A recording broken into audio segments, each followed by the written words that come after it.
Hello, everyone. Hello, hello. Hey, we're both here today. Yeah, it's nice to be here. Yeah. So, I'm Paul. By the way, if anyone is new, And I'm Edwin. yeah, we're a father-son team, and today is day 2 of our garden planning workshop festival. Wow, looks like we've got a good group of people in here already. Hey, Sierra, I have Melody, Carla, Linda, Logos. Too many people to name. We just got an email. We have someone tuning in from Japan. I don't think they're Wow. actually going to be able to tune into our live meetings because it's just completely across the world. But they're watching the recordings for sure, and so that's cool. So we got people all over the world. I think Japan might be a first for us. It's possible. Yeah, it's possible. I remember seeing that before. Yeah. So exciting. So tonight we are going to be talking about laying out your garden, mapping out your garden plan. A lot of fun stuff there and some exciting things to show you with our ideas for seed time layout and kind of what we're going to be putting together with that. That's going to be a lot of fun. But Dad, you actually just came from around the world, right? Yeah. We spent a month in the Middle East. We were in Lebanon and Egypt, just a few days in Egypt, and then over 2 weeks in Khartoum, Sudan. And it was good. We've lived in that part of the world before, and it was very nice to be back. I was actually born in Khartoum. Yes. So I haven't been back there. I need to go back and see it. I was thinking about that while you were gone. We're trying to maintain connections there for you. That's good. Yeah, so it was fun. We were looking at project potentials for the organization Farm Stew in the Middle East in general, but specifically helping to train a team in Khartoum and get them off the ground. Yeah. Very cool. So let's give a quick, it looks like we got a good group in here already, just a few minutes in. So for those of you that are just coming in, welcome. We're excited to see you. We're going to be talking about laying out your garden plan, mapping it out, and we'll jump into that in just a second. Quick housekeeping before we do that.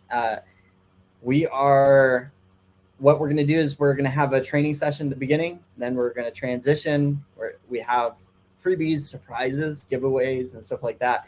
And then at the end, we're going to open it up for question and answers. So feel free to ask questions during the program. We may not get to your questions as we go along, but at the end, we'll try and cover as many questions as we can. So make sure they're marked as a question. Yeah, there's 2 chat areas. So like there's the just regular chat area, and then there's question and answer area. So make sure you put your questions in the question area. Otherwise, they're very likely to be missed in the main chat area. Okay.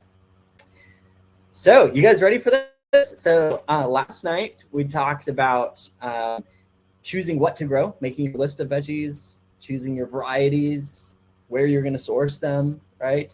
And then we introduced Seed Time, and every one of you should have a Seed Time account by now because you can jump in with a free account, right? And in Seed Time, you can plan out your garden by dropping in those planting schedules. And so we covered that in creating your planting calendar. And tonight we're going to be talking about laying out your garden. All right. Let me pull up our slides here. So Garden Planning Festival session number 2, how to use our 3-step garden planning formula to easily grow over $1,000 worth of food in your small backyard. We have a special surprise for you tonight, and there's a little backstory to this. Last night, one of our members, Kim, won a lifetime account to Seed Time. Now, the interesting thing is Kim has been with us. Kim, are you on here? Kim has been with us. I'm sure she is. Yeah, I'm sure she is. She's been with us, I think, since the beginning. Like very early on. She is definitely an old faithful. Yes, and we started. Not that she's old age, but yeah, yes, been with within us the for- within the company, within Born to Grow dash Seed Yeah. Time, like we started back in 2013. Hey Kim, good to see you. Yeah, Kim isn't here, and so Kim has been part of our family. Like we've gotten to know her, and so excited about her. And she is actually at our Seed Time Lifetime Unlimited Elite member. Like she is at the top level of our membership already. And so she messaged me and she said, I was so excited to win it, but I was thinking about it, and I would really love to gift that lifetime membership to Seed Time to someone else in the Seed Time community. And so we are really excited. And everyone, I just wanted you to put a little thank you into Kim. We're really excited because tonight we're going to do another giveaway. And we're going to, at the end, for those of you that stick with us to the end, we're going to do a giveaway just like we did last night. And we're going to give Kim's Lifetime One account to someone else in the community here. And so I just think that's really special. That's heartwarming to see that generosity, right? And that's something so cool about the Seed Time community that is just coming out. And we have something special to announce here in just a minute, later on, actually, in the session tonight. Another way that our Seed Time community has generosity just built in through it, and it's so exciting to see. All right. So very cool. Stick with us to the end, and we'll do that drawing at the end. All right. Real quick reminder about the Resource Center. We are posting a link to this in the Facebook group, as well as the replays, which are pinned at the top of the Facebook group. If you're part of the Facebook group, so definitely check those out. The link will also be sent by email, and you can see it right here. You can access it directly, seedtime.us/resources, and it's going to take you directly to where we post all the replays. We post, there are other freebies that are available in there. Just a little highlight here. Seeds for Generations has a special gift for every single one of you, and that is a bonus garden productivity guide from Seeds for Generations. They sell this on their website, but you can, as part of our event, you can get it for free over at the Resource Center. So go over there and grab your copy. There are other freebies in there. Our potting mix recipe is in there. Plug and play garden plan. I mean, the Resource Center is just a gold mine, and it's going to be building out as we go along. So tonight, we're going to be adding more things in there that we share with you tonight as well. All right. So, quick overview. By the way, Pamela, I do see your comment on the chat, so not sure why you didn't see it, but I do see it. So day one, we talked about choosing where to grow, what to grow in your garden, creating your planting calendar. Today, we're on day two, choosing where to grow, mapping it out. Tomorrow, we're going to talk about making succession planting easy and creating that continual harvest using Seed Time. Very exciting stuff. So now is the time to silence those transactions, turn off the, your phone, Facebook reminders, whatever. Get in the zone, right? Get your pen, your paper to write notes as we go along. We're going to be covering a lot of time here. A lot of time. We're going to cover a lot of content here. Hopefully it doesn't take too much time. Okay. So mapping out your garden space. Let's talk about mapping out your garden space. And I think the first thing here, well, maybe I should ask you, Dad, what are the things that you should look for in your garden area when it comes to where you put your, because okay, some of you already have it, like, and it's just, you've got a backyard and that's the only spot you can put a garden. But some of you may have a property, several areas around your house that you could potentially have a garden. How are you going to choose where to put it? Yeah. So there are actually a number of different things to be looking for, but as you've mentioned here, one of the most significant things to be looking at is sun, and kind of the inverse that goes along with it is shade. So you want to have a good idea of where your sunny spots are and where your shady spots are, and you might want to, watch your place through the day to see where the shade moves as the day progresses. Yep.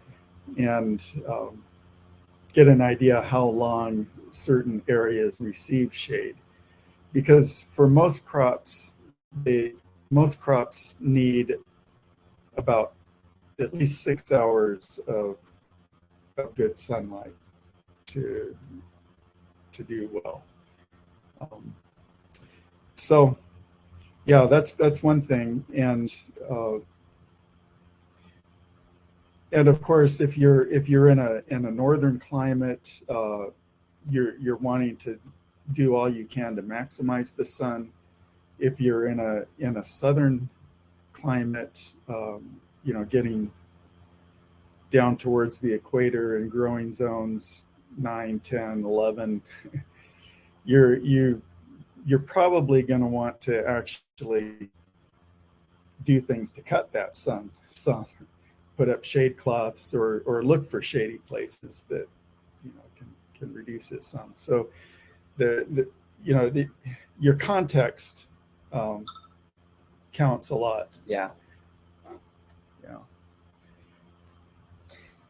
So, and here's something cool, and that is, how last night we talked about cold season versus warm season crops, and choosing which crops to grow.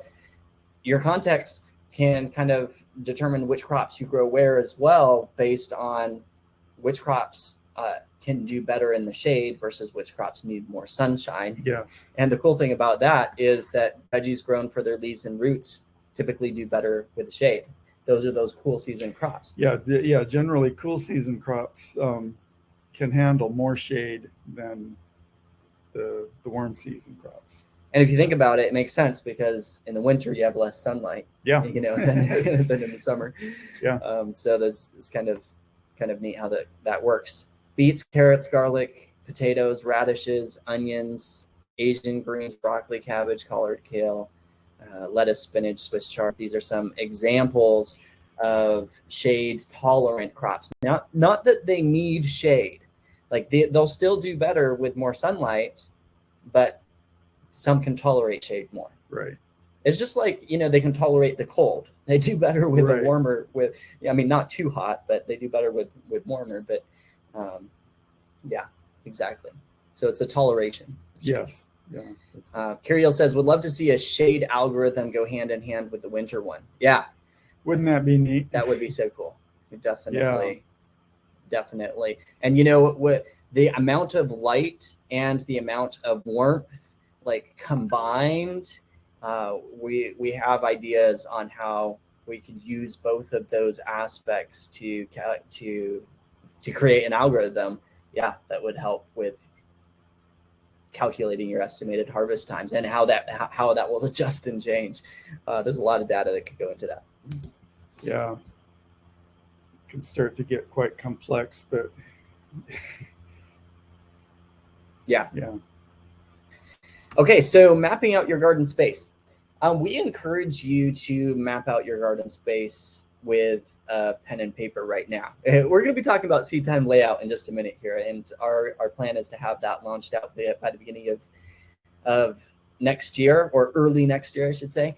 But if you don't have a way to lay it out right now, you can use a pen and paper to lay it out, and we'd suggest doing that.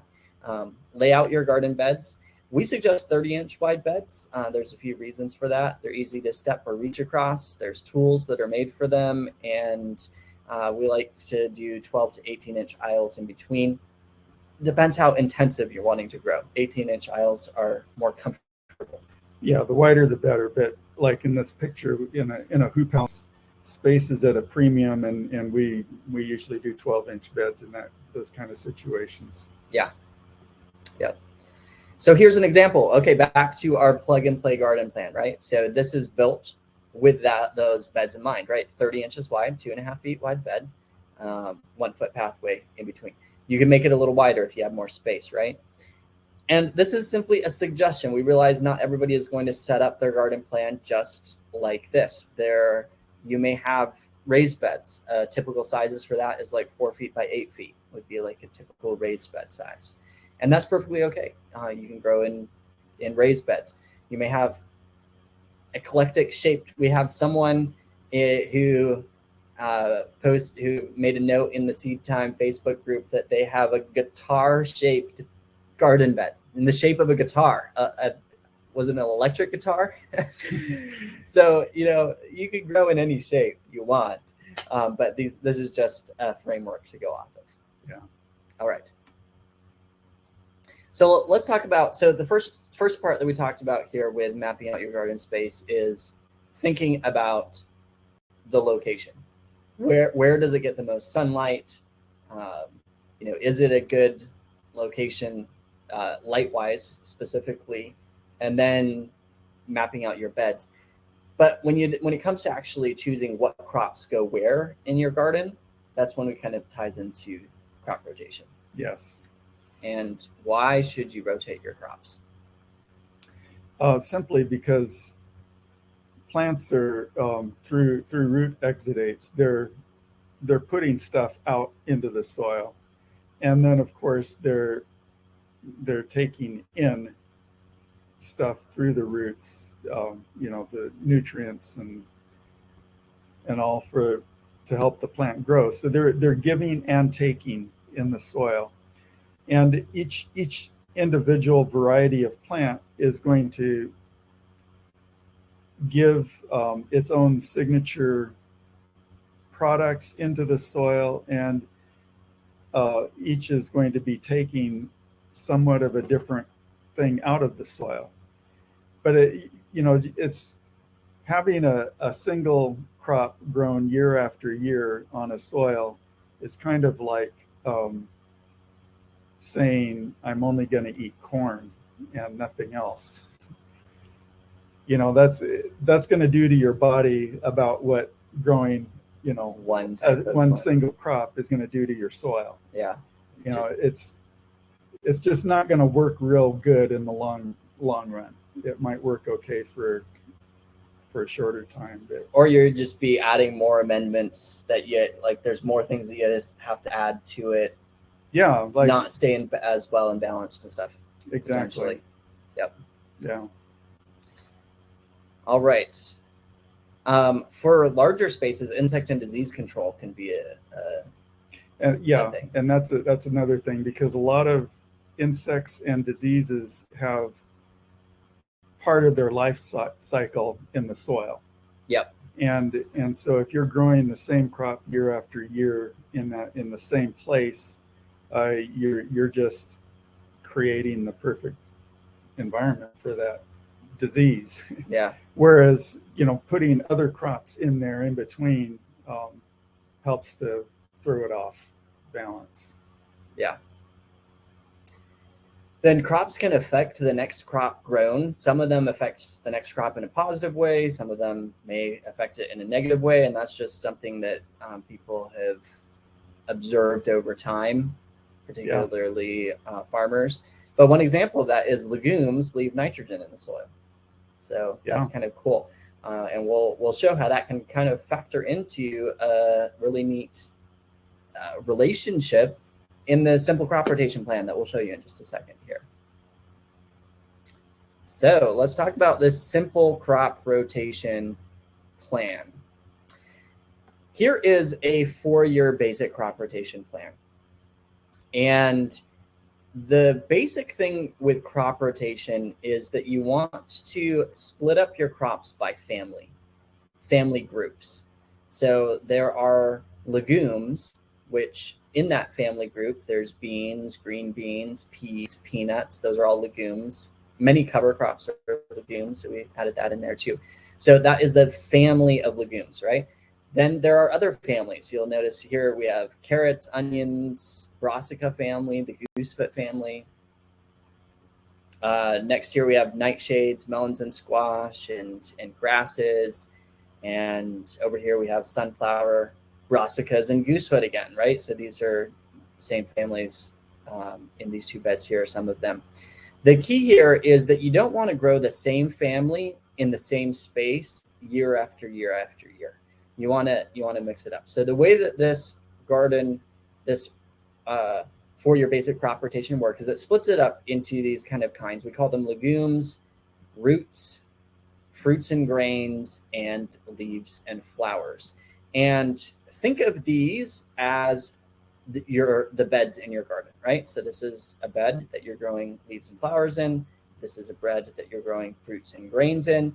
And then whatever's growing here is going to follow the arrows. So your fruits and grains, the first year they're grown here, but the next year it's going to follow the arrow and it's going to grow where the leaves and flowers were previously. The leaves and flowers are going to follow the arrow and grow where the legumes were the year before.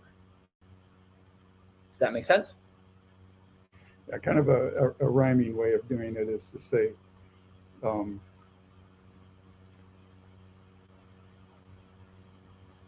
greens, beans, roots, fruits. Yeah, that would be another way to say it again. Now you'll notice that there are some of these that are the brassicas and the goosefoots that are split between these two beds. And the key here is that it leaves a year in between before those are being grown again. Or if you're super careful, you might grow them in one half of the bed one year and then move them to the other half of the bed 2 years later. You don't necessarily have to get that detailed. But you want to do the best you can. And this is just a simple crop rotation plan that you can use. So here's how it works with the plug and play garden plan. You're going to see it split out here. You have your leaves and flowers, lettuce, cabbage, broccoli, kale, chard, right? Broccoli would be an example where you're kind of eating the flower of the crop. Fruits and grains here, squash, peppers, cucumbers, tomatoes, potatoes, right? All right. Potatoes is a root crop, but it's in the same family as what? Tomatoes here, right? They're both nightshades, so that's why they are together. Roots, radishes, carrots, beets, onions, and with those roots, we put in the herbs because we needed to fit those in somewhere as well. So you got some herbs in there. And then legumes, peas and green beans down here in the last bed. Now, some of you may look at this garden plan and say, wow, that looks overwhelming. Some of you may look at this garden plan and be like, wow, that's a super small garden. It really depends on your perspective and how your gardening experience, right? And so we wanted something that was a decent sized garden, but not overwhelming. If you're a newbie and this is overwhelming for you, feel free to cut it down. Like cut it down and just grow 4 crops or 5 crops, right? You don't have to grow everything that is in this garden plan here. We just want to give you an example and something you could that even new gardeners can do this. We had a new gardener who planted our plug and play garden plan. So it's something that you definitely can do. All right. Choosing where to grow each crop. So we're going to take that crop rotation plan now, and we're going to talk about actually implementing it in the garden, right? So how are you going to do this? The first step is if you're going to use the simple crop rotation plan that we just gave you here, you divide your garden into 4 equal sections and then plan your crops based on the 4 kinds in the crop rotation, right? Yeah. The question is, what if they don't fit? What if you want to grow something and if there are 4 equal sections, one section is just too small to fit everything that you want to grow in it. Example here would be with fruits and grains. So let's talk about that. The fruits and grains section has, those tomatoes, potatoes, squash, summer squash. Yeah, and it would also have corn if you're wanting that. I mean, these are things that people often like to grow a lot of. Right. Yeah, exactly. I'm thinking of potatoes, tomatoes, and corn. Especially. Exactly. Yeah. So here's what you can do to split up your crop rotation plan. So let's use corn as an example. Is you can double that bed out and you could split it by family, and we'll show you visually here. So here's your fruits and grains, and you want to grow corn, but it's not going to fit in with all of your other tomatoes, peppers, eggplant, etc. You can split it out into a fifth section and move the corn over here. It moves as the grass family over here. And so now you have a 5-year crop rotation plan with a fifth garden section, right? And you can do that over and over and over. You can have a 6-year crop rotation plan. For example, we split out the onions, the onion family. We wanted to grow a lot of onions. So we did an entire bed full of onions and split it out. And if you did that here, then you'd have a 6-year crop rotation plan, right? So the key here is just watching your crop families. And by the way, really cool note here. You guys remember what legumes leave in the soil? They can fix what? Nitrogen in the soil, right? And so nitrogen, what does nitrogen do in a plant?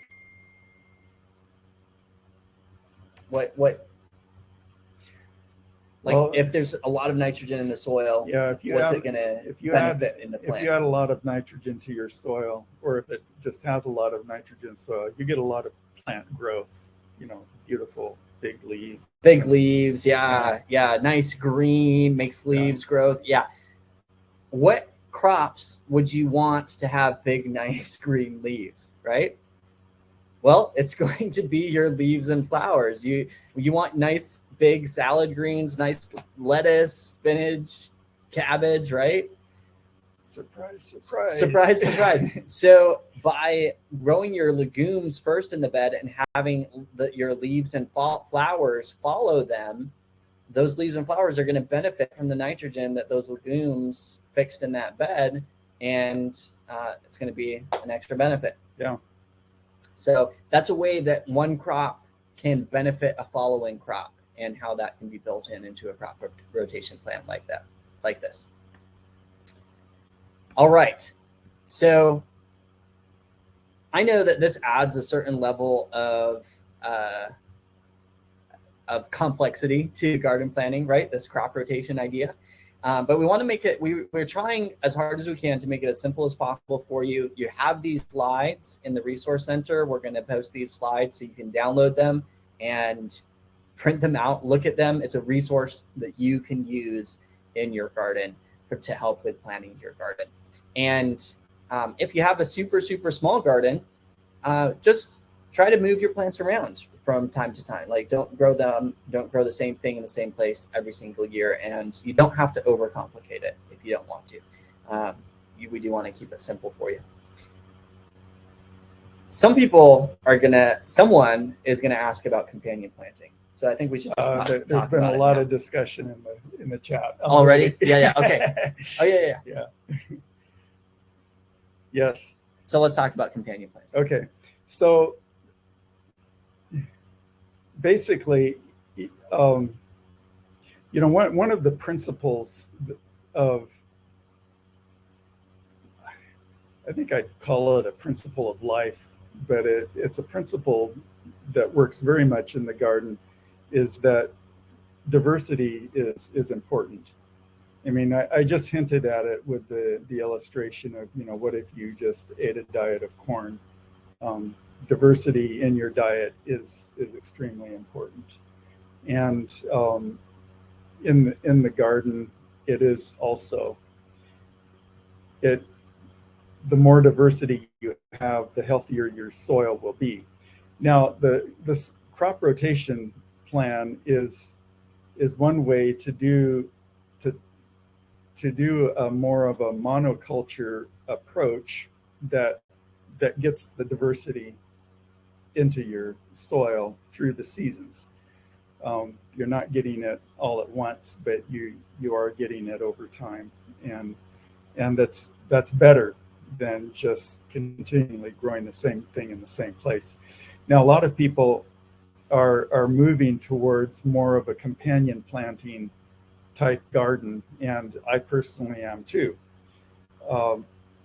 I've been doing that the last couple of years, and I like, for the most part, the way it's gone.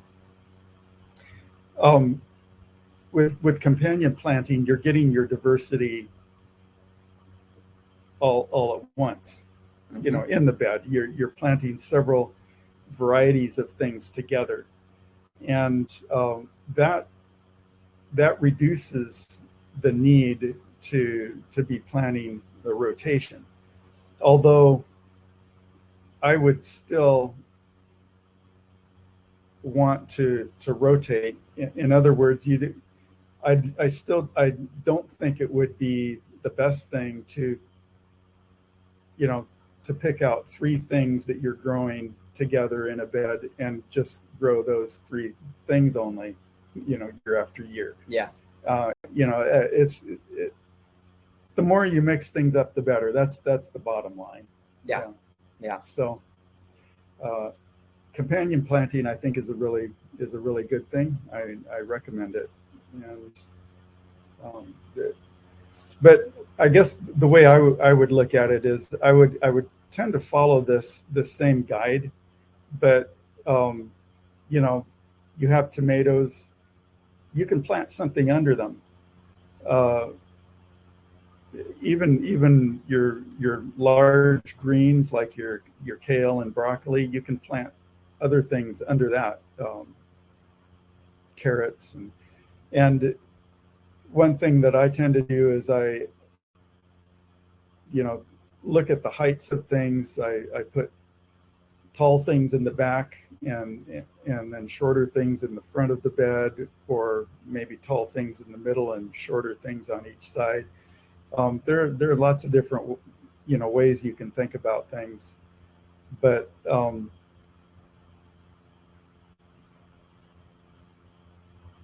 I would tend to choose a main crop for a bed, and then figure out what are some other companion things that I can put in there with it, and then I would still want to rotate that, the next year. Yeah.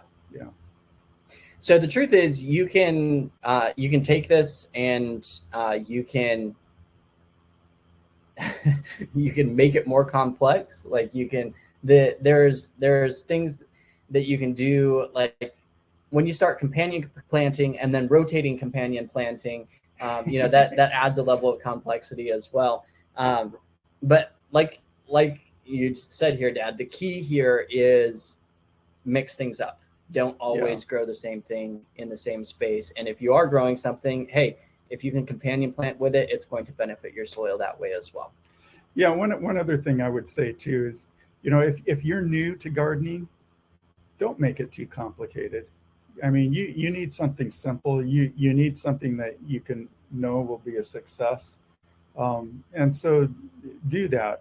And as you get experience, that's when you start adding complexity. Yep. You get confident, I can do this, and then try mixing it up, adding a little bit more, and you'll it's something that I really recommend growing into, rather than trying to just step into without experience or knowledge. Yeah. By the way, there has been a little bit of confusion on how the cycle goes here. So I'm just going to repeat it real quick. So what happens is, think of these as spaces in your garden, and whatever was growing here is going to follow the arrow. Okay. So if the leaves and flowers grew here, this year, they're going to follow the arrow, and the next year they're going to grow where the legumes were the previous year. The legumes are going to follow the arrow and grow where the roots were the previous year, right? So the concept here was the legumes add nitrogen in year 1. Year 2, the leaves follow the arrow and grow where the legumes were, and they benefit from the nitrogen that was left in the soil, right? So back a little ways, Christian wrote it out and he had it correct there. All right. So let's talk about figuring out how much to grow. After you either figured out crop rotation or companion planting in your garden, then there's going to be an aspect of figuring out how much, because in that garden space, in that bed, you need to know how many tomatoes you're going to grow, etc. Right? So there's kind of two ways to view it. You can look at the available space and just fill it up. That's one way to garden. And another way is to look at the amount you want to eat each week and multiply it by the harvest window in weeks. So that's a little bit more in depth, and we're going to touch on it here. This is a little bit more of an advanced level gardening. I know a lot of you, some of you are complete beginners, and just fill up the space. Just grow something. Don't worry about it. Yes. If you want to get a little bit more geeky, do a little bit more math and stuff like that. And by the way, with Seed Time layout, we're planning to make this a ton easier. So it's going to get easier. But for right now, if you want to get a little bit more geeky, you can do the math and kind of figure out how much you want to eat, multiply it by the harvest window in weeks, calculate your row space to produce the desired harvest that you want. And we have a couple resources here for you. I'm going to load them up here. So here, the first one here is expected yield amounts. I'm going to post this here. We're going to have these in the resource center as well, but I just want to show these to you real quick. So the first one here, let's see if I can get it to load, is expected yield amounts from LSU here. And it just has a list of crops here, and it will say, okay, this crop, expected yields per 100-foot row of that crop. So if you grow 100 feet of beets, you can expect about 100 pounds of beets. If you grow 100 feet of broccoli, you can expect about 70 heads of broccoli, okay? So you can just go through this list, and you can find out approximately how many you can expect per 100-foot row of that crop. So that's one resource here. I'm going to post another one here for you. And this is a little bit even more in depth, the vegetable production chart. So let me share screen with this one. There we go. Let's pull it over here. See if I can share it. I think it's this one. Okay. So this is from Michigan State, I think, University. Again, so they're going to have the vegetable on the left-hand side here. Here's your list of vegetables.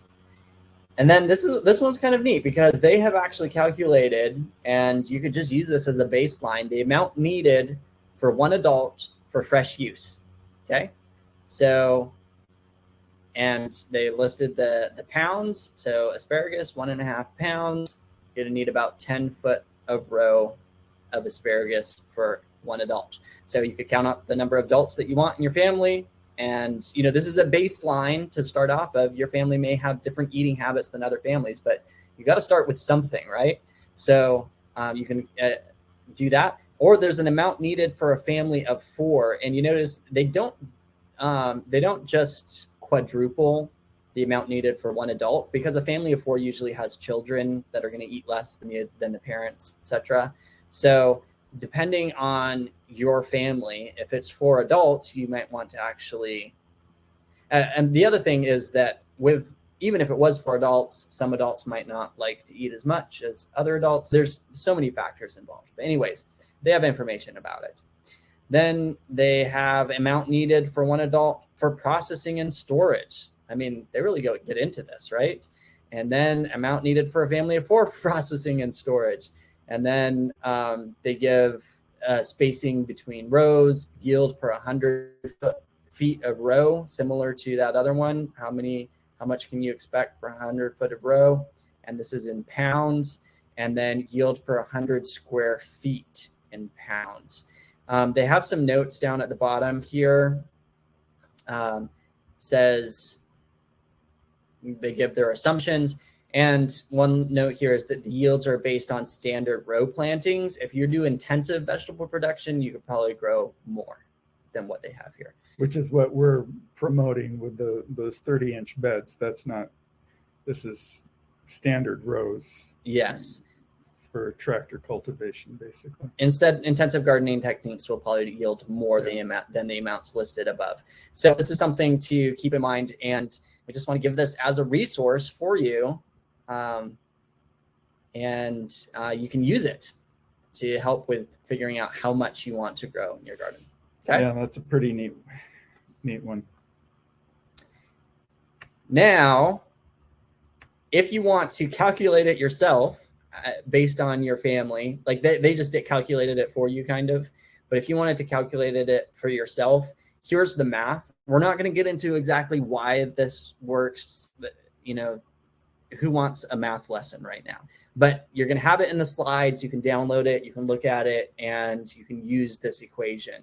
So if you desire 2 pounds a week of green beans, and you can expect a 3-week window where you're harvesting green beans off of those plants for 3 weeks. Well, 2 pounds per week by 3 weeks is you want to grow 6 pounds of green beans total, right?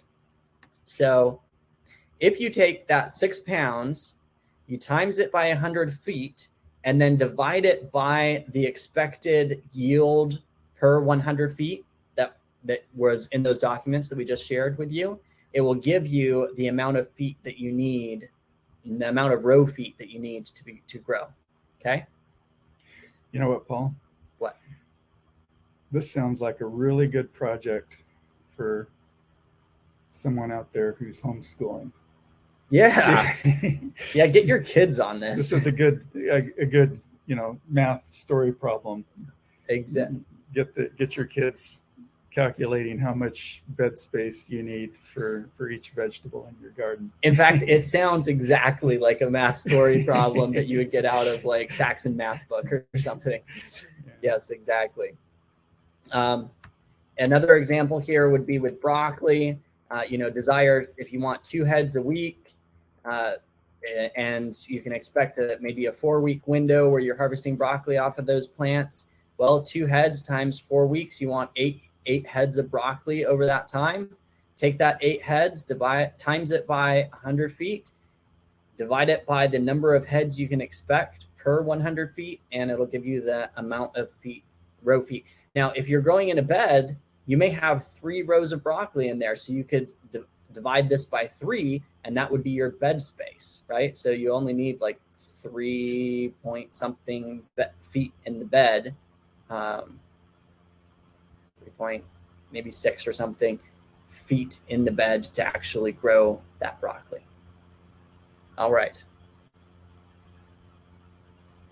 Very good.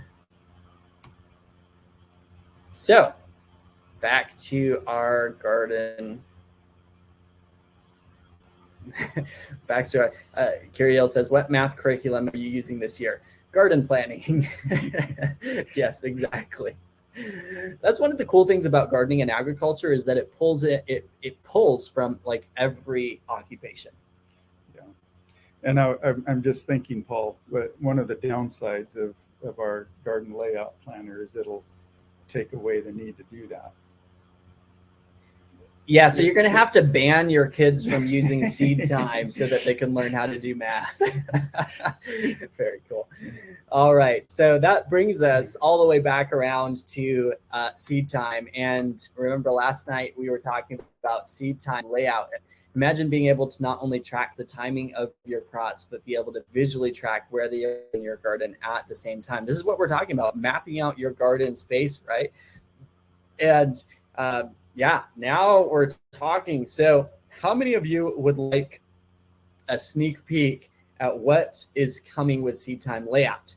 Now, go ahead and let us know in the chat. We are going to, now what we're going to show you is kind of a blend of the current seed time design with some wireframe. We kind of call them, they're almost crossover wireframe design. We're working with a designer to come up with basically the basic concepts of, it's not just design, but user interface. UI UX is what they call it.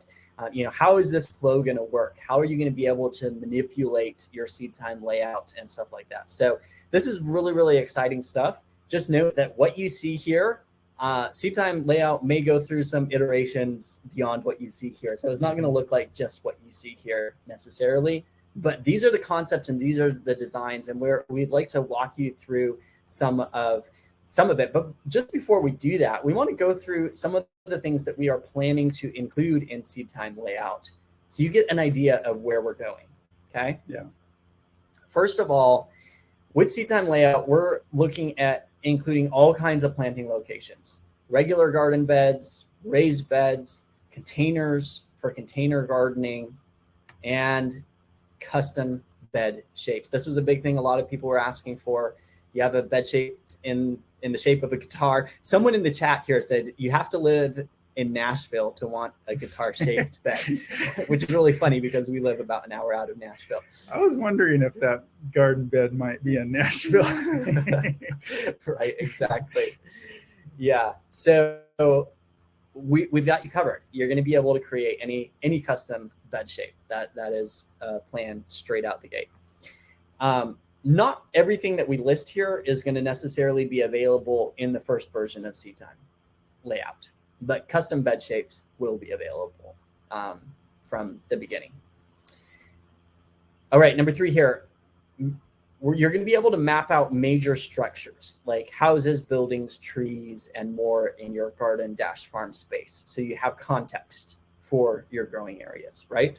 Because you have other things in those growing areas like trees and houses and stuff like that. And there may be some cool things that we can do in the future, like you could set a height for those structures and be able to map shadows in your garden plan and stuff like that. So there's definitely things that can build off of this, which would be so amazing. Not going to happen in the first release first versions, but you know, something to kind of whet your taste of what can come in the future, right? You're going to be able to map out hoop house or greenhouse spaces and assign different growing zones to the beds in those spaces. And actually, you're going to be able to do this with any of your beds. So if it's in a cold frame or even if you're just using a row cover over some beds out in the field, you'll be able to map that and assign a different growing zone to those beds so that it can affect like the winter gardening algorithm when it comes to your planting, your gardening calendar. We haven't gone over that specifically in this session. For those of you who know what it is, you get what we're talking about. For those of you who don't, tomorrow we might be able to touch on the winter gardening algorithm a little bit. And when we release like our next version of the winter gardening algorithm, it's going to play a lot into this as well, because you're going to be able to really fine tune that. Yeah. All right. All different kinds of crop spacing methods, including row planting, bed planting, square foot garden spacing, custom spacing. So if you want to customize the spacing, you can do that. But we'll have preset spacings in there already. So if you like square foot gardening, you can just use the square foot gardening spacing, right? Yeah. All right. Next, plant your crops in sections of your beds or completely customize it with intercrop-companion planting. So yes, you will be able to plant lettuce under your tomatoes.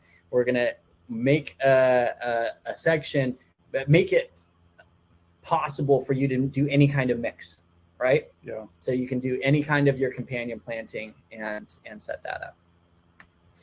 All right. Next up is you'll be able to have companion planting suggestions or recommendations built into seed times for planting your crops, where they're going to grow. You could have like a little info that, pop up or whatever that you can use if you want it. And I'm sure you'll be able to like turn it off maybe if you don't want to. But if you want it, you can say, hey, some crops that grow good with this crop are da da da da da da da.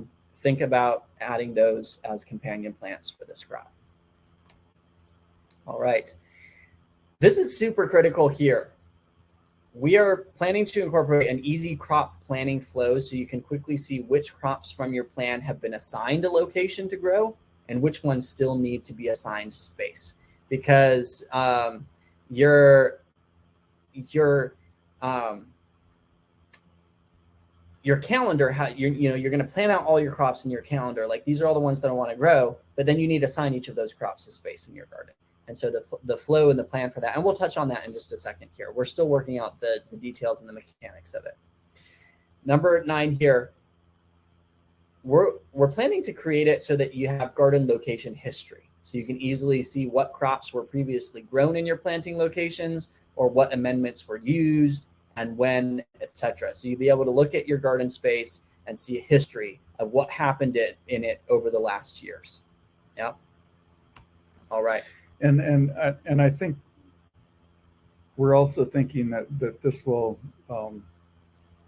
sort of tie into the companion planting recommendations, in that, you know, if the same family has been grown in that bed previously, it would let you know that. Yeah. Yep. Yeah. Exactly. Yeah. You also have a seamless integration with your gardening calendar, so you can filter your calendar by specific spaces or beds in your garden plan. So if you have groups of beds in your garden plan and the layout plan, you'll be able to filter your calendar by those spaces, by individual bed or by groups of beds, or locations in your gardening calendar. Number 3 is we plan to have a saved history, so you can easily go back in time and see the changes in your garden layout over time. So, you know, layouts change. It's not just the crops that you plant change over time, but you may move your containers over time. You may move your garden beds over time. And so the plan is to have a saved history as you go along. So when you make those adjustments, you'll be able to go back and see what it was like before at any given time and what it's like now. And that saved history will be there for you. All right. Number 12, the ability to create multiple layout plans for planting multiple gardens or for trial test plans if you wanted to do that. This will be at our unlimited level. So you're going to be able to create multiple layout plans. And that's going to be pretty awesome as well. And more. Like we mentioned earlier, you know, the idea of casting shadows and being able to see your shadow maps and stuff like that. You know, there is more that we have, you know, ideas and things that can be done with Seedtime layout, but this is a pretty awesome start right here. What do you guys think? Okay, so you ready to see a little glimpse into what's coming? Let's take a look. Let's take a peek. All right, so here we go. This is an example of what the starting screen might look like for Seedtime layout. And once again, I just want to put the caveat in here. Don't take this as gospel truth here. Like, this might change up, you know, as we actually build it out. But these are the concepts that we're moving towards. Yeah, it's all draft stuff. Yep. So let's start your garden. You can start with a blank layout. You could add a background image. Let's say you sent a drone up, you know, and took a picture of your garden, so you have a real nice high definition image. You could use that, or you could maybe pull a satellite image off of like Google Maps or something. Not as high definition, but this might be great for, you know, farmers that have larger scales and stuff. And, you know, once you have those images, you'll be able to what's it called when you sync sizing? Set the scale. Yes, you'll be able to set the scale based on. We'll have a process that you can set the scale for that image. So we're just going to use the example of a blank layout here. So you're going to set up your layout, and you'll probably set like the width, the height, you know, what is the size of your main canvas that you're going to be working with. And then your layout is successfully created. And now comes the fun part, right? So once you have your layout created, now it is the time to start adding things to it. So we're probably going to have something called like garden objects, where maybe it's, and here we'll probably have presets, as well as the ability to create custom. So trees, hoop house, greenhouse, you know, barn, house, or custom. You can put in just custom shapes, and you'll be able to make it as custom as you want to add objects to your garden space, dash your farm property space. So here's just an example. Let's say you drop in a tree, and I'm guessing that in the future we may have, really nice background images that can make it like look really nice, like a tree or something. To start out with, it's probably just going to be a circle. Like, okay, this is where the tree is right here, and you'll be able to choose the shape, the fill color, stroke color. You can name it, right? So this is an object. You got a tree in your garden plan. Next up is maybe you drop in a hoop house. Like this is your hoop house, your growing area. And you notice for each of these objects, if you click on the objects, we have a little toolkit that comes up based on that object. So here with the hoop house, again, you can change the fill color, stroke, etc. Shape. You'll be able to manipulate this shape on the garden plan, and change the width, the height, etc. There'll be a settings box here where you can name this object, or in this case, this hoop house, right?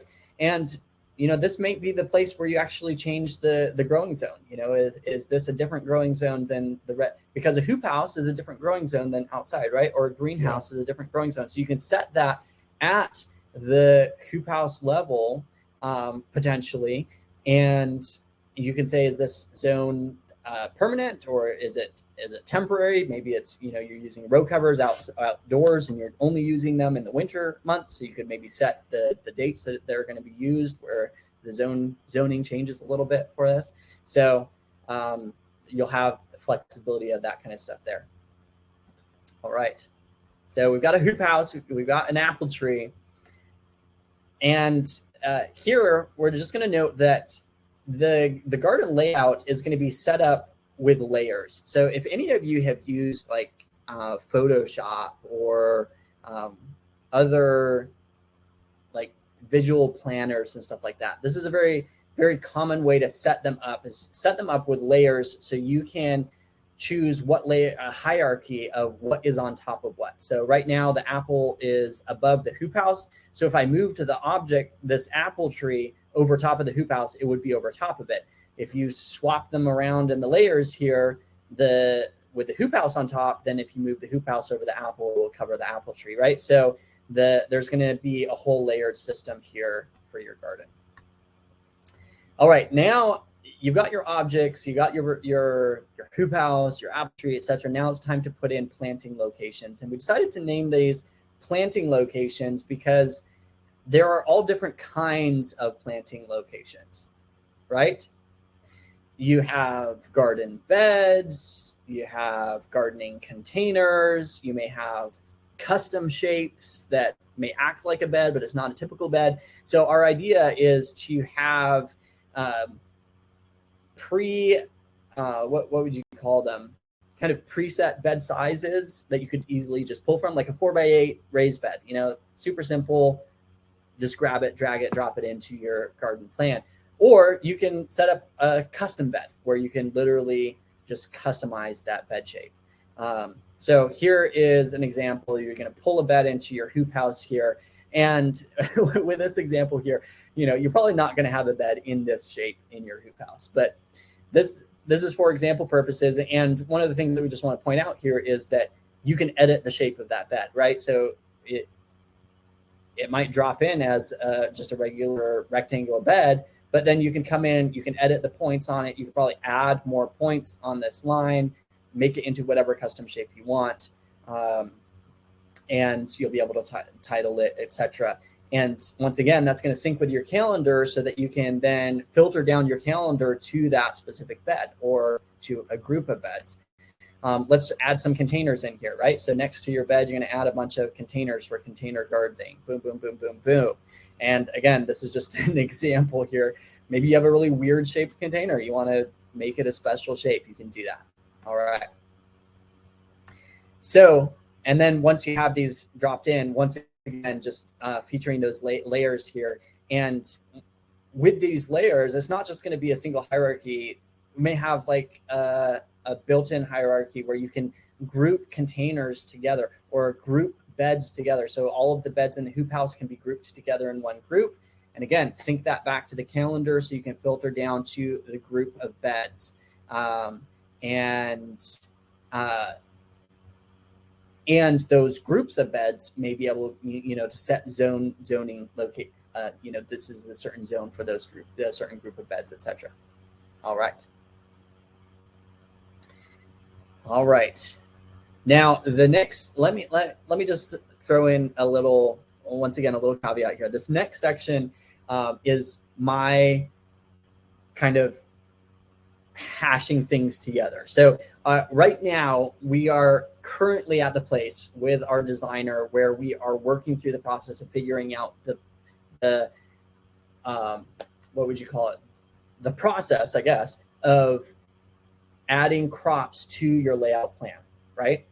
So our idea is to have some type of a split screen view. And so I'm going to show you a split screen view here, and it's just really probably a terrible demonstration because I think it's going to look much nicer than I'm about to show you, and it's going to be much more elegant and have better mechanics than I'm about to show you. But this will give you kind of an idea of where we're kind of going with what's the mechanics, that's the word maybe that I was looking at, of how you add those crops to your garden plan and keep everything organized. So let's say that your plan goes into a split screen view, kind of like this, where you have a timeline view of your crops. So this up here should look kind of familiar with the seed time calendar, right? So you've got this timeline view, but with that timeline view, you're going to have. So this would actually just be a section of your calendar or a selection of. Exactly. Yeah. It might be a filtered down section of your calendar. But yeah, it's pulling, it's the same crops that you have planned in your gardening calendar.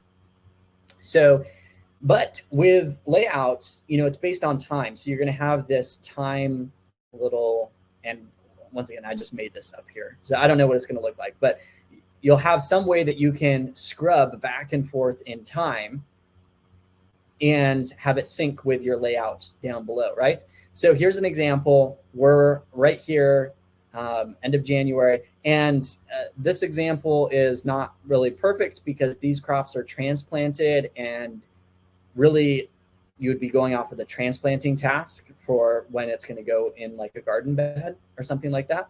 But let's just pretend that they're direct seeded, right? So we're just going to seed these directly into the bed, or that this first one is the transplanting task of putting it into the bed. So you're right here in the timeline. These two crops need to go in your garden plan, right? Your peppers and your tomatoes. So let's say that you put in your peppers down into some containers down here. You put in your tomatoes down into some containers down here. Now those have been assigned a location. We'll probably have some way of marking that those ones are done. And it's probably not going to be a green dot like this, but I wanted to give you something visual once again. Some way of marking that these two have been assigned their location. We scrub forward in the timeline, and boom, we hit lettuce. Lettuce needs a location. So boom, we put lettuce in a section of our garden bed here in the layout. And then, next up, you're going to scrub forward in the timeline. You're going to hit carrots and beets, and you'll put those into your garden beds where they're going to grow. And if you scrub forward far enough in your timeline down to here, and I don't have an image of this, so forgive me, but if you scrub forward farther enough, your lettuce that you had put in right here is going to disappear from that space in the garden bed, because now it's no longer, it's been harvested, right? But your peppers and tomatoes are going to still be there, and your carrots and beets are going to still be there. And with that in mind, you're going to be able to make succession planting so much easier, because you're going to have a visual. Okay, this garden space is now empty. I could put in a lettuce planting that's transplanted at that time, and then I can come in and assign that planting to that space, right? And it will follow up where that lettuce was growing before. You guys kind of getting a little picture, like a little glimpse of where this is going? So cool. And literally there's like nothing out there that does this. So this is brand new territory, uncharted territory. And we are so excited to be building out Seed Time layout with you guys. Now, the thing is, we need your help to do it. So last night, last night we talked about how we're doing a fundraiser for Seed Time Layout right now. And we're so excited because this is going to radically change the way people garden and the way people farm in ways that just, like I said, is completely like there's nothing out there similar to this. And so right now, we have a special where you can get 50% off your first year of Seed Time Basic or a Seed Time Unlimited account. And if you jump in and support us with Seed Time Layout, you will get early access to Seed Time Layout. How many of you want early access to this? What we're just talking about here, like to be the first to get your hands on Seed Time Layout when we roll this out and start using it. Does that sound exciting? You want to be able to do that? So to do that, the way you can do that is by supporting our fundraiser, and we'll show you in just a second here. But a couple of the extra benefits of supporting the fundraiser is you can get 50% off of your first year of Seed Time Basic or Unlimited. Those are paid levels in Seed Time. By the way, all of you can get a free access to Seed Time. The layout version is only going to be available at the paid levels. So you can jump in with a special discount right now, or you can get $100 off a lifetime unlimited account to Seed Time. And we have people here that have lifetime accounts. Tell everyone how awesome it is, because these are extremely popular. Basically, you pay once, you never have to pay again, and you get access to unlimited access to Seed Time, the calendar, task list, journal, layout when it comes out. In the future, we are planning to incorporate weather data. We're planning to do records, analytics, so you can do easy record keeping, inventory tracking in Seed Time. So much goes into this. The lifetime accounts, though, are only available during special promotions like this. We do not make them available publicly, and they're not available inside the Seed Time web app, it should say there. So this is a special opportunity to get a lifetime account. Kiriel says, lifetime has saved me so much headache and hundreds of hours just so far. Yes, it can absolutely save you a ton of time. Plus, we are opening up something new tonight that is very exciting. Little surprise.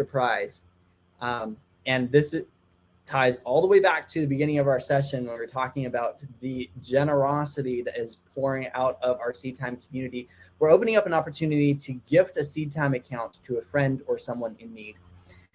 We had multiple people, more than one, who came to us after last night, sent us an email, sent us a Facebook message and said, I would like to support your project and give a Seed Time account to someone who is not able to pay for a Seed Time account right now. Is there a way that I can do that?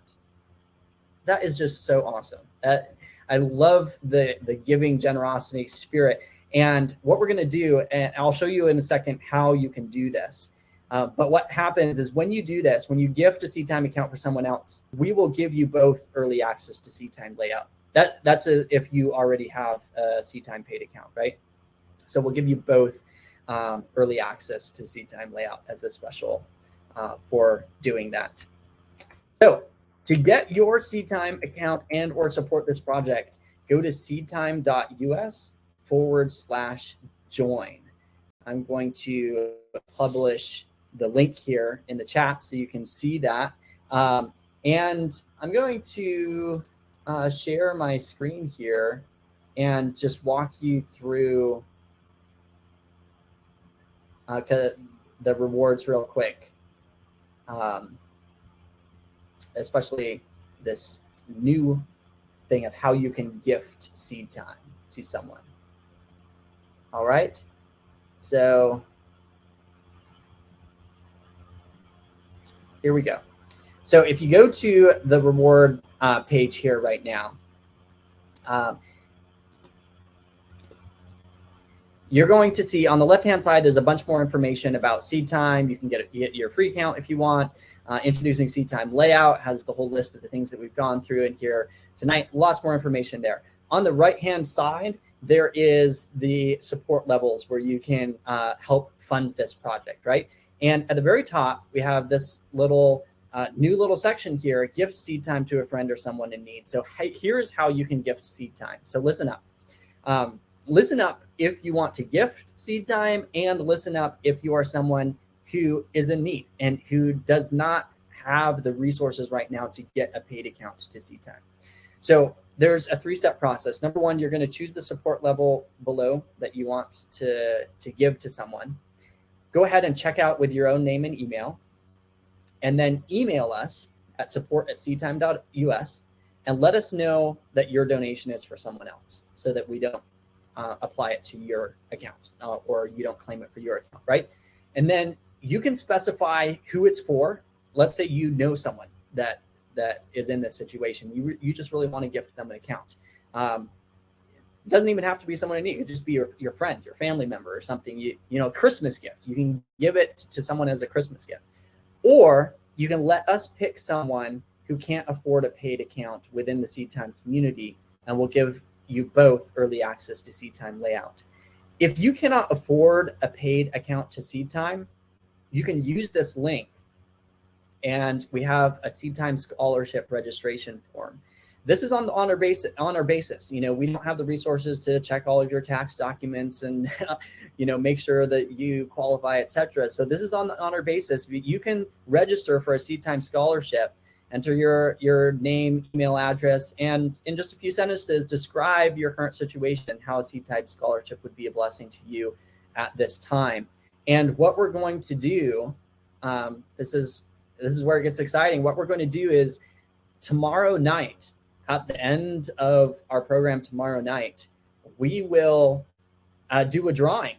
Anyone who has gifted a Seed Time account to someone in need in the Seed Time community, go ahead and email us before tomorrow night, and we will take those and we'll do a drawing out of anyone who has signed up for a Seed Time scholarship. And it will just be on a random basis. We'll do that drawing, and it will be really neat to give those Seed Time. Hopefully we can give some of those away live tomorrow night. That would be fun. I think that would just be so neat. And then this will be available. You'll be able to continue doing this through the weekend, but it would be really cool to give some of those live tomorrow night. Don't you think so? Don't you think that would be a lot of fun? All right.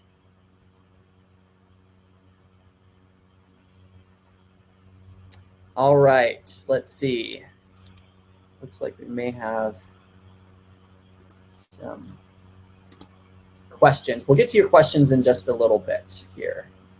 Just going to pull this back up. So go to seedtime.us/join to jump in, get early access to Seed Time layout, and help us fund this project. By the way, I made the decision to extend our sign up fast action bonus from last night through tonight. Okay.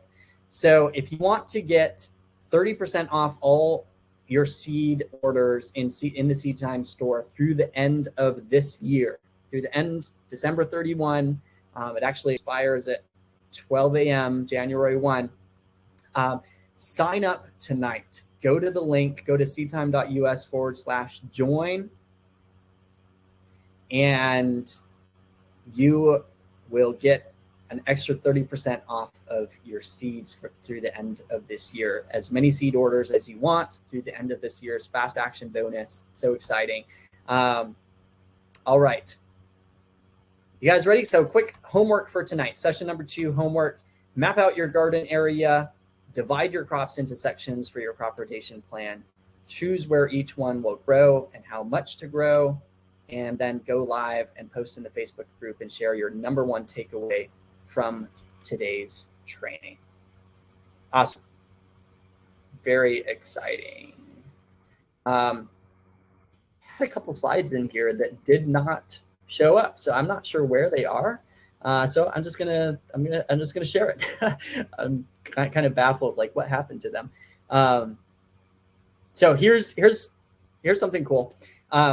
We have, for those of you who may not have been on last night, our fundraising goal is $50,000. Building software like this is really expensive. We found that out after launching Seed Time. Like, we thought that we would probably be able to do more than we could for the amount that we raised, like on our Kickstarter. But really, honestly, building software like this is really expensive. For a couple it it costs like over $35,000 to $40,000 a month to fund that. And if we were dealing with top of the line developers here in the United States, it would probably be up in the $60,000 to $75,000 a month or higher. We have top of the line developers that are working on this. If any of you are familiar with the software Calendly, it's a calendar registration software that has millions of users. And the company that we have working on SeedTime was the original company that built the original Calendly, and they actually still have developers working for it. Yeah. So one of the reasons why SeedTime is so awesome is that we have not been willing to skimp on quality. You know, you pay what you get for. You definitely could get cheaper developers. Yeah, so we could hire cheaper developers, but we want to stick with quality, and it's just such a core value of what we believe SeedTime is for, because like I said, you get what you pay for, and you can run into all kinds of crazy issues down the road if you don't build it right the first time. So we'll just be honest, it's expensive. It is really expensive, and to do what we want to do here, honestly, would probably cost $250,000 to $500,000 to really build it out like we want to. But we want to get an initial version of SeedTime out the door, right? And that doesn't have to cost $250,000. We have a fundraising goal of $50,000 here tonight. We've already raised almost $10,000, which is fantastic, exciting. So, and by the way, if everyone who signed up for the garden planning workshop pitched in less than $20, like if you pitched in $17 each, like we would hit our fundraising goal. I should also note that we have also added a support level at the top here, which is give any amount just because you love this project. We had someone email, they said, hey, I just want to give something. I don't see a place that I can just put in an amount, right? So this is give any amount just because you like this project. You'll get a personal thank you note from us and a 20% off seed coupon in the SeedTime store. Plus, if you have a paid SeedTime account, you'll get early access to SeedTime layout as well. So we did add that level as well. So go, jump in and help support this project and help us bring SeedTime layout to life. We're so excited about it. All right.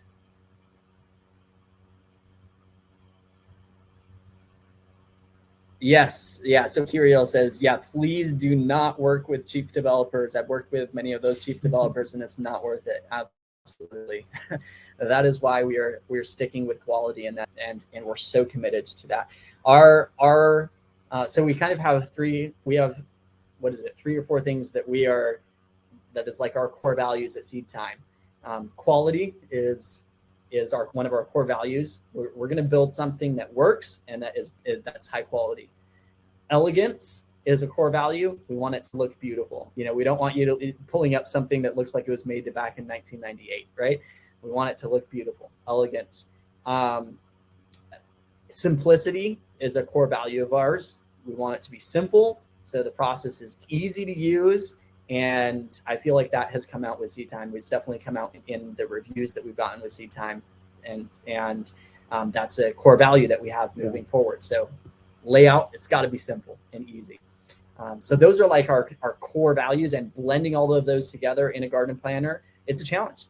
But that's one of the challenges that we're going to meet it head on and get this thing done. Yeah. All right, so let's talk about let's open up for question and answers. And as we do that, we have the free giveaway to win lifetime access. Remember at the beginning, Kim said that she's going to give the lifetime access that she won to someone.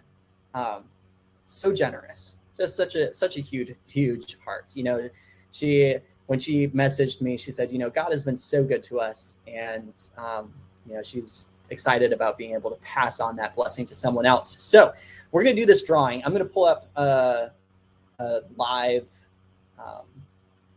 see who's on here live. But while I'm doing this, we'll see if we have a question that we can talk about. Lauren says, are you going to put in overwinter option as a desert gardener? I have plants that will last for 3 to 4 years if I overwinter them.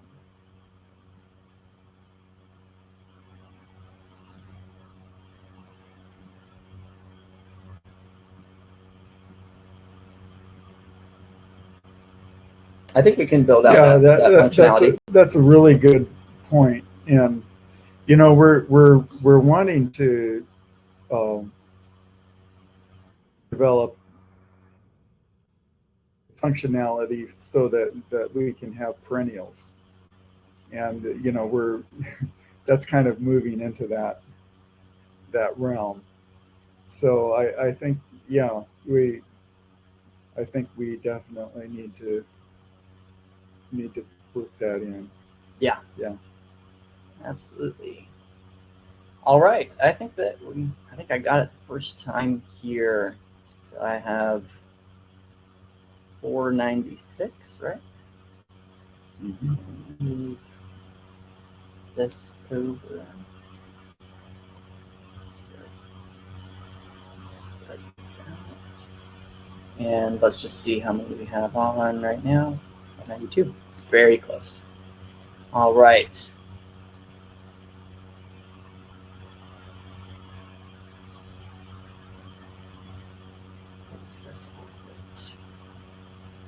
Okay, so we're just going to protect your emails here. 496. So I'm going to pull up a random number generator. And we're going to do this drawing together. You guys ready? Exciting. Who is going to win today? So exciting. Random number generator. 496 is the total that I have on my sheet. So ready? 3, 2, 1. And the winner is number 425. 425. So help me remember that as we go over to our sheets here. Number 425. We are going to be almost all the way down at the bottom. 425. Drum roll. The winner is Kim. What is the chance that we get another Kim as the winner? Different email address. The email address starts with KBLAO. KBLAO. So Kim, if you are on here, Kim is gifting you her lifetime account that she won to you, Kim. Kim gives it to Kim. That's so cool. That's exciting. So congratulations, Kim. Very excited to back to Kim's. Very excited to give you a lifetime account to Seedtime. Let us know. We will contact you by email. You can contact us by email also. Rick says he's changing his name. Yes. Yeah. For tomorrow night, we have a giveaway tomorrow night too. So change your name to Kim because you'll probably get a better chance at winning tomorrow. So funny. That is so funny. Let me put a sticky message in here.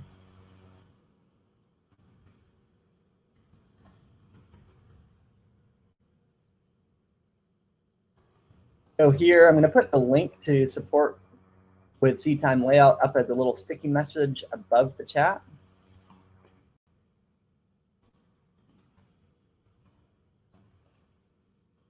Seedtime.us/join. Go here to support Seedtime Layout. Awesome.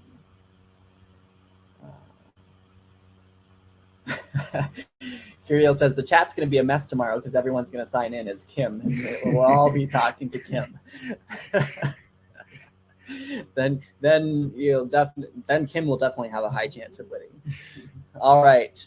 Very cool. So question and answers. Let's open up for question and answers. I'm going to pull up the screen here just for those of you that want to jump on over. By the way, once again, quick reminder, extending that fast action bonus. If you sign up tonight, you can get 30% off all your seed orders in the Seedtime store through the end of the year. So if you give to Seedtime Layout tonight, help us reach our goal.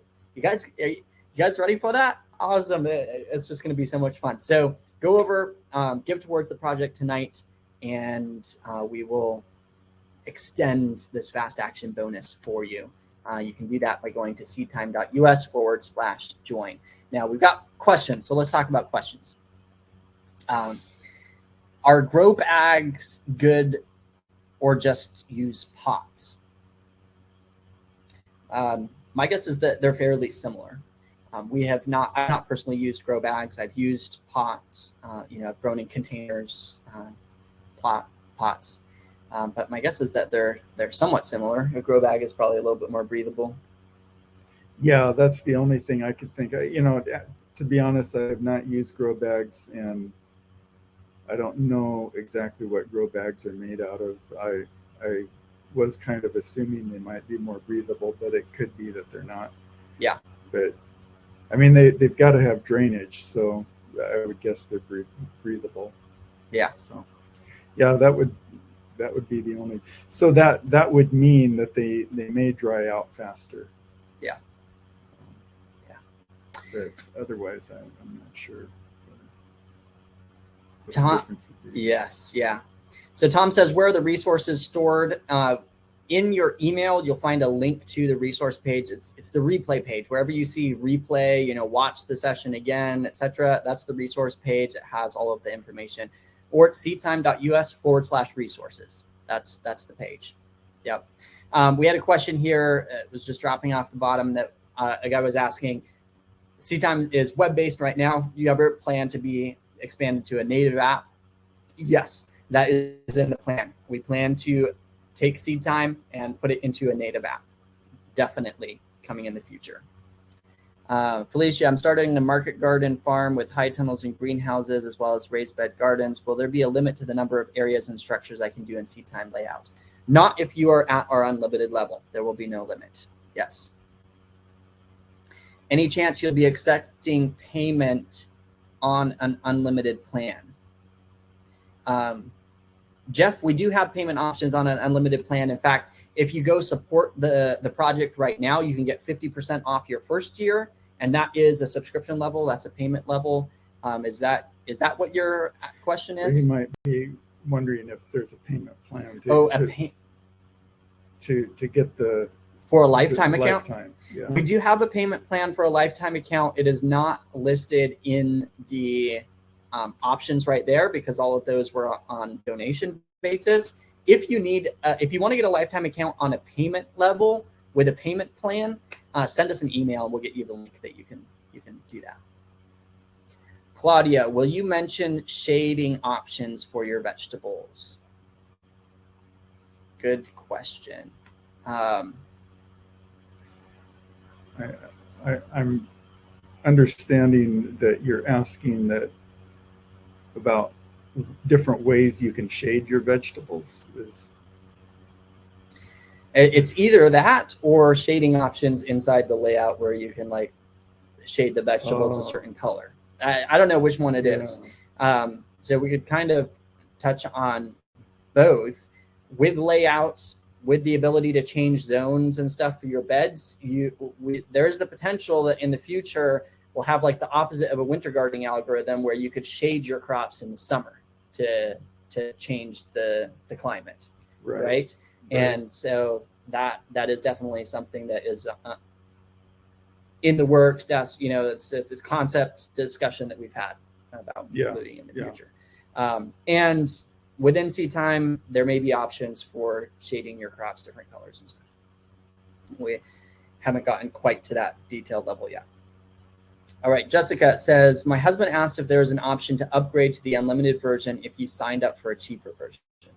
Yes, Jessica, absolutely. So go support the project at seedtime.us/join, choose one of the unlimited levels, and then we'll get in touch with you about how you can claim that upgrade and how we can work out that transition from your lower level to your unlimited level. Absolutely.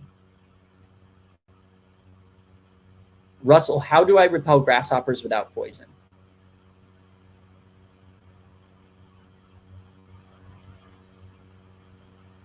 That's a good question.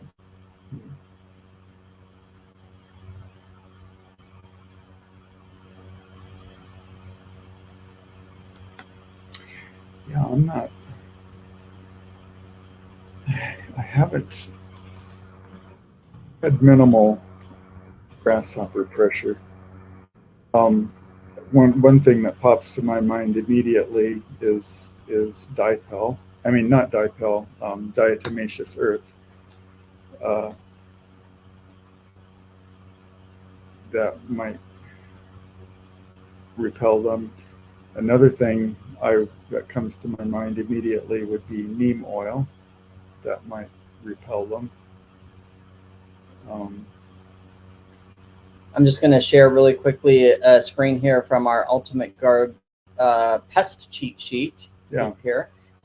Grasshoppers, how to deal with them naturally. Couple ideas here: sprinkle diatomaceous earth generously. That's something that you could try. Semaspore bait can be effective, particularly with grasshopper nymphs. That's something that you might want to look at.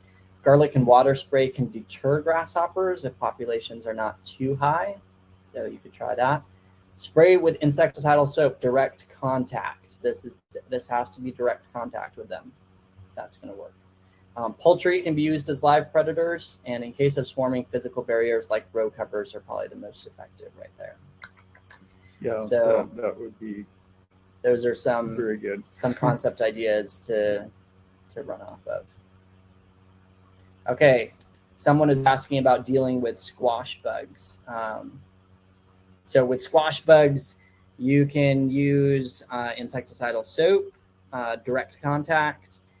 You can try diatomaceous earth as well. Yeah. I think that we've done that with squash bugs before. You can vacuum them up. There's different methods. The key here is actually don't just get rid of the insect. Build up the health of your plant. So add some nutrients, add some fertilizer to it, water it in well, build up the health of your plant, and it will be more resistant to that insect pressure. Olga says, do people who donate to Seed Time to someone else, will they also get the fast action bonus? Yes, Olga. So any of you who want to gift Seed Time to someone, go donate tonight, and we'll also give you the fast action bonus. In fact, we'll give it to you and the other person if you want us to. we can double that bonus there for you. Logos, any timeline on the flower unit release? That would be beginning of next year, right? Yeah. That's our plan. Beginning of next year. Dan, how about Grandma White's planting method that is only 1 square foot, but the 3 foot deep for a tomato plant, for instance? Like using that method, but for a tomato plant, just do it 1 foot instead of 3 feet. Mm-hmm. You can definitely give it a try, Dan. I don't know. There is a man by the name of Lynn Hoag in California that has used some of those principles for growing tomatoes and says he's had really good success with it. So yeah, you can definitely give it a try. Tim, do you or will you have the option for offline access to the app due to poor internet service? That is something that we have planned for the future. It's probably going to be a little ways down the road because there's some complexities that come in with that. But that is definitely something that we have planned for the future. Yeah. Lisa, what is the best way to grow corn? I have tried for 2 years to grow corn without success. Do you want to touch on that, Dad?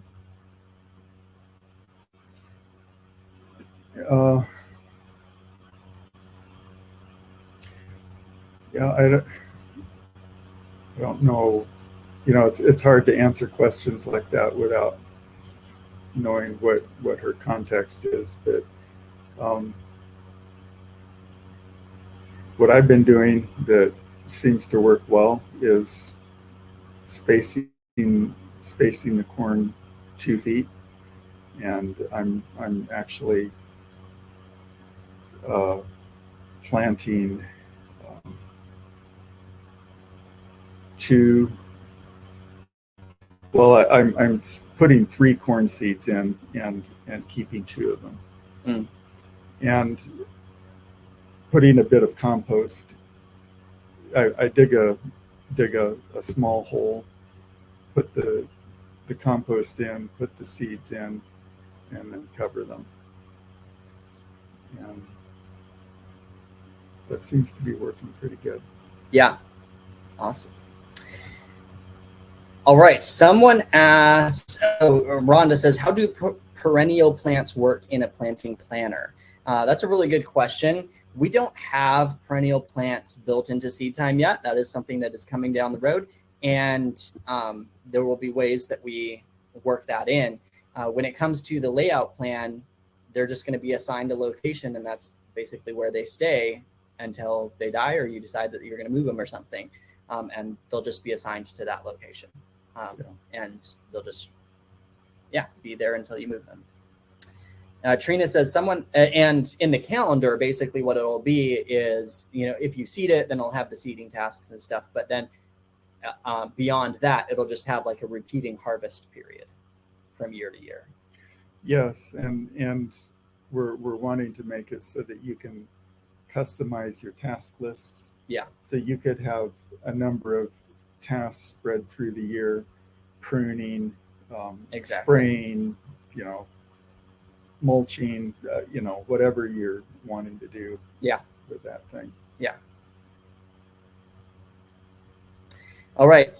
Trina says, someone asked if they heard one of you say, if you companion plant, you don't need to rotate crops. And yes, that's basically what we were saying. Yeah. We were saying that even with companion planting, it's good to rotate those companion groups around. But yeah, with companion planting, it's not as the more diversity you have in your garden beds, the less need there is to companion plant. But I'm just stressing the idea that even if you have diversity, you probably still do not want to be putting the exact same plants in the exact same spot year after year. Yeah. Yeah. Michelle says, in the layout - weather, will there be a sun tracker for your zone? That's definitely something that we have ideas of how to incorporate. I'm just thinking like for casting shade and stuff like we were talking earlier. Yeah, no, we're thinking about that. Yeah. Denise, will you have icons - pictures for the different vegetables? Probably not to start out with, Denise. But my guess is that eventually that will probably be something that we add on in the future. To begin with, we probably won't have specific icons. When we do have icons, they're going to look nice. They're going to look beautiful. So that's remember one of our core beliefs is that it's got to look elegant. So yeah, we probably will in the future at some point. And when we do, it'll look nice. Melissa, if I tag a planting to a particular bed, will it organize my beds across the same line? So my succession plantings would be organized across the season. So Melissa, with setting up your succession plantings, SeedTime is not going, at least at the very at our first release, it's not going to have the ability to automatically set up your succession plantings and assign them to spaces in your beds and stuff for you without some of your input. So what SeedTime is going to do is it's going to make it very easy for you to visualize those successions and when crops are in a certain space in your garden plan, so that you can plan each crop. So you can set up the plantings so you have one that's ready to go in when the other one comes out. And then you will assign those to your beds. So I don't fully get exactly what you're talking about in the question there, but it's not going to be a magical, I want lettuce, click a button, and then you have succession plantings of lettuce spaced out in your bed for the next year. Like you are going to have to do a little bit of manual work to put them in. Yeah. But it's nothing like the work right now. Tomorrow we're going to go over succession planting, and you're going to see like the way that we suggest planning your succession plantings right now. And it's going to be so much easier with layout. Diane says, the way to kill bugs you don't want is to leave them alone. And within a season, their predators will move in and eat them. There's some truth to that. Yes. Yeah.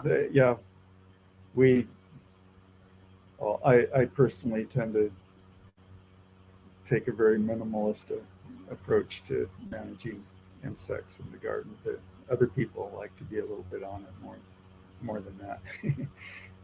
Yeah. Someone was asking, can I upgrade from an unlimited account to a lifetime account? And the answer is yes. Yeah. So go support the project at the lifetime level. And then when we feel free to send us an email and let us know. And based on your unlimited account level right now, we're willing to like give you a prorated refund. Like if you just recently purchased a year of lifetime, we can give that back to you prorated because you're upgrading to a lifetime account, etc. So you can definitely upgrade. Charlene says, I already have an unlimited account to SeedTime. Will I have early access to layout? So the only people that are getting early access to layout by default are our most early supporters, those that supported us on our Kickstarter, etc. So like our very first pilot program users, we told them that they would get early access to everything, right? So if you were not one of our very first early supporters, then you'll want to, and you want early access to layout, then go chip in a little support here now in the fundraiser, and we'll get you early access to SeedTime layout. If you already have an unlimited account to SeedTime, there are a couple ways that you can do this. One, let me just share my screen here real quick again. There's a couple ways that you can do it. One is you can gift SeedTime to a friend, right? Give a Christmas gift. That's one way that you can do it with early access. You can give any amount right here and you'll get early access to SeedTime layout because you already have a SeedTime plan, right? So just give a donation right there up at the top. Or there are some options to upgrade for those of you who are interested in more in-depth garden training. And if you like these live meetings with us, every month we do a live meeting. And it's called our Elite Gardening membership. We haven't opened the door in a long time, so this is fresh. And you can jump in with an Elite Gardening membership where you get monthly live meetings with us. We have question and answer times. You get access to the recordings, and we have an Elite Facebook group, and you get access to a lot more in-depth garden training. It's our Elite Garden Training Library. It has over 160 plus garden training and demonstration videos, worksheets, resources, a lot of stuff in there. At our Elite Gardening membership level. Our Elite Gardening membership level is not a SeedTime account. This is an upgrade to whatever SeedTime account you have right now. Same here with, right now you have an option where you can actually get a lifetime Elite Gardening membership, which is super powerful. Get live monthly meetings, as long as we continue with our Elite membership or for the rest of your life. This is an addition to whatever SeedTime level that you're on right now. So those are all options that you can jump in and help support this project right now and get early access to SeedTime layout also. All right.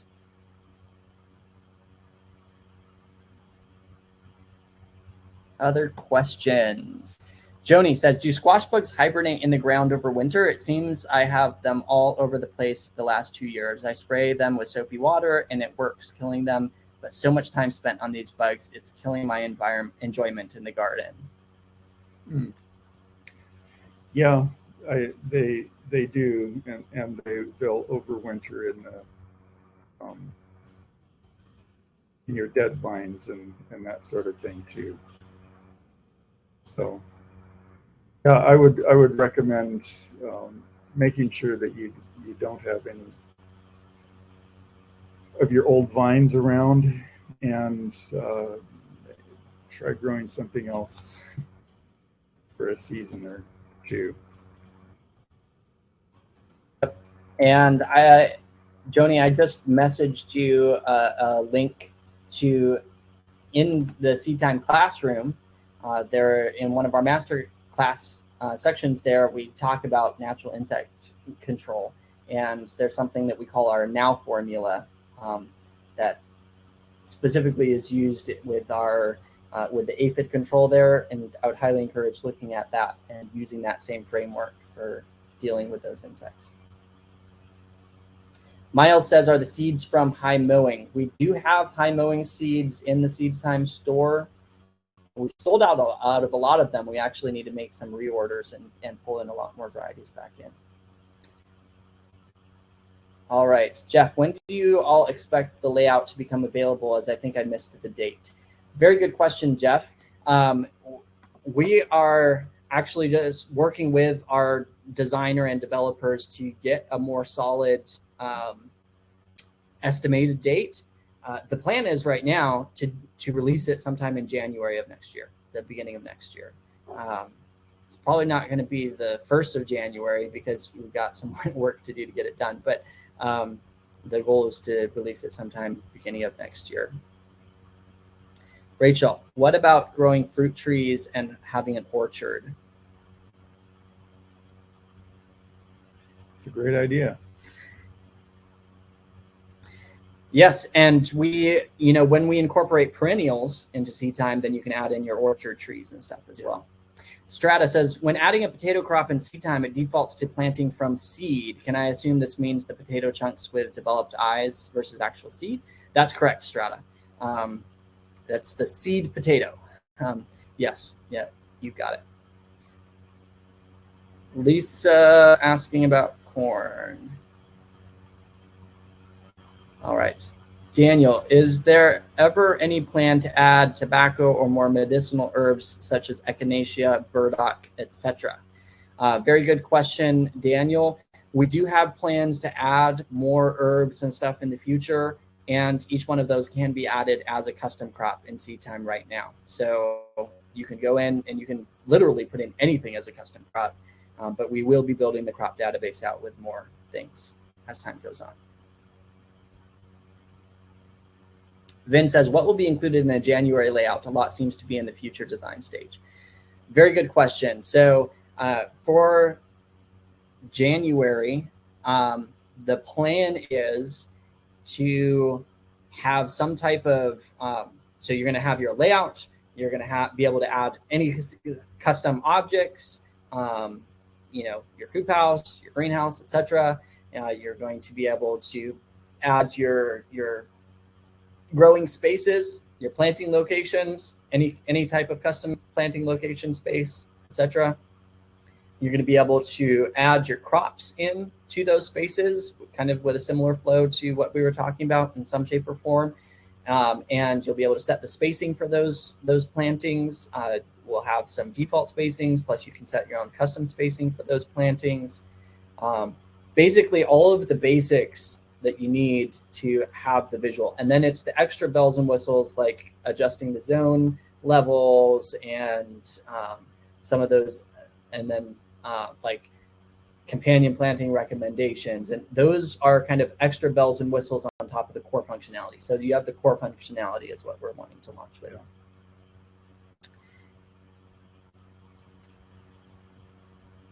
Paul, I'm just remembering that back at the beginning of our time this evening, somebody was saying in the chat that they signed up for the free level and understood that they would, that there was no limit on the number of crops they put in, but they got cut off at 7.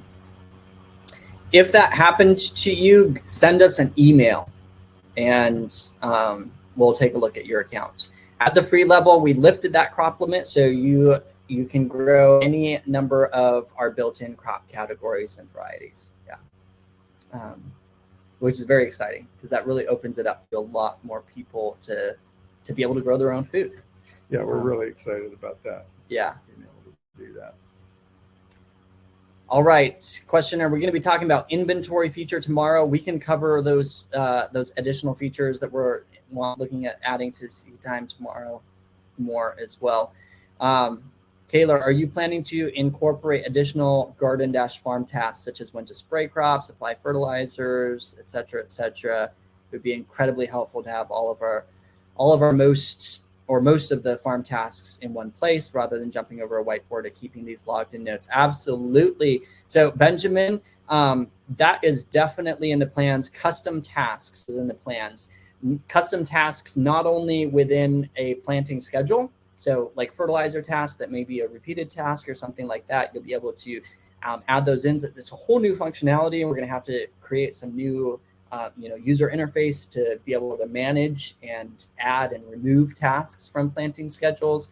But then we also have planned to the ability for you to add custom tasks on their own, or custom projects, maybe another series of tasks that are connected to something totally different, like beekeeping or other things related to your homestead. So we have all of that in the plans coming down the pipe. Yeah. Our biggest holdup right now, everyone, is really funding. Like we said, it costs a lot. So we just put it out there. It costs a lot to do this. And we have so much planned that this is literally $1 million project. Like, it's probably going to cost us $1 million or more to get everything that we want done with Seed Time. And it's going to be amazing. So we need your support to be able to get there. So go to seedtime.us/join, jump in, partner with us, and we can make this happen together. We've done it before. We launched Seed Time with a Kickstarter. The community has supported Seed Time ever since the beginning. It's supported us over this last year. It's kept us going and running. And now we need to build extra capital to be able to keep development going on an ongoing basis. Like, we don't want to pause development. We want to have our developers just going on an ongoing basis. But when you are shelling out $35,000 to $40,000 per month just to keep your developers going, like, that's a lot, right? So we really need to build up that support base. So jump in there, pitch in, partner with us, and together we can make Seed Time absolutely amazing. Scott, how long has the current version of Seed Time been out? So our Kickstarter was the beginning of last year, right? And then, yes, it was like March of last year. We spent the rest of that year building out the current version of Seed Time, basically. Launched it at around Christmas time. So we're about a year of our current version of Seed Time. Basically right now, after that, we actually added the store, and so about a year. Kelly, if you donated last night, how do you upgrade at the amount that was there, or do you get an email for this? Good question, Kelly. We will email you. We are having to process those donations manually. It doesn't just automatically upgrade your Seed Time account, and that's listed in the email confirmation that you get, as well as in the confirmation after you donate. So keep an eye out for an email, and we'll get you the link of how that happens. Will your layout eventually have tower gardens? I'm guessing it probably will. All right.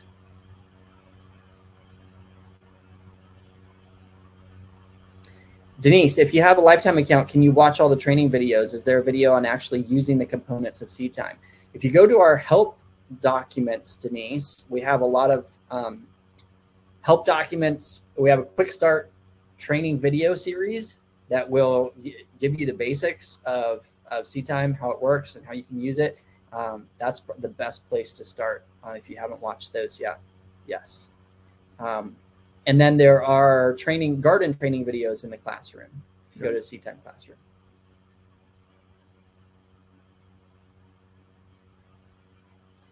Diane says, please send out an email to all of us with the link to easily go and just donate something. I will do that. We will send out, with the replay here, we're going to send out an email with the link to donate. Yep. Denise, have you advertised Seed Time anywhere? Yes, we have actually done extensive advertising. And here's the thing with advertising is really expensive. That's just going to be honest. So, if you spend $1,000 and you get back $1,010 or $1,100,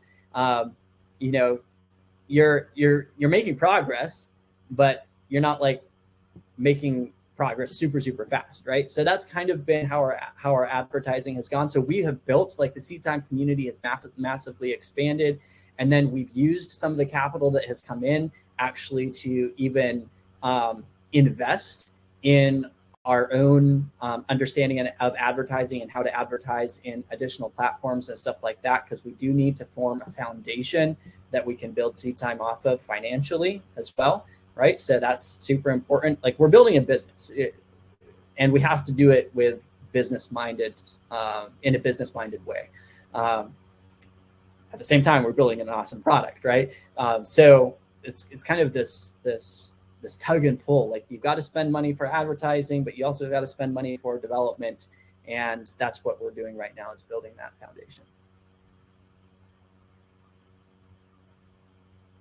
Will this program be able to show winter sowing seeds such as onions, carrots, and peas? Yes, absolutely. Yes.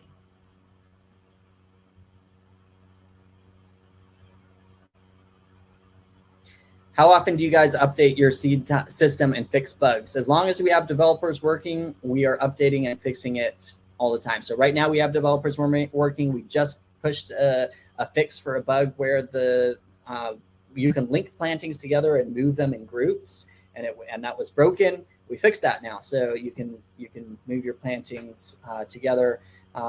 We've just pushed forward a few updates in Seed Time. So yeah, when our developers are going, we're fixing bugs and we're adding improvements all the time.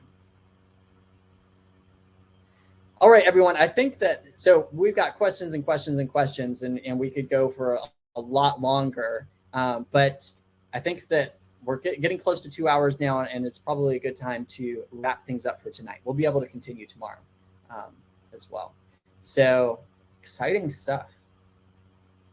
Russell got an ad in YouTube for Seed Time. Yeah. So some of you have seen our ads, right? So definitely we've got advertising going. We're going to continue with advertising because that is important. Very excited. Hey, has this been helpful, y'all? We're excited to do these programs because we're not only excited about Seed Time, and of course it's a fundraiser. We need to build out more capital for building Seed Time layout.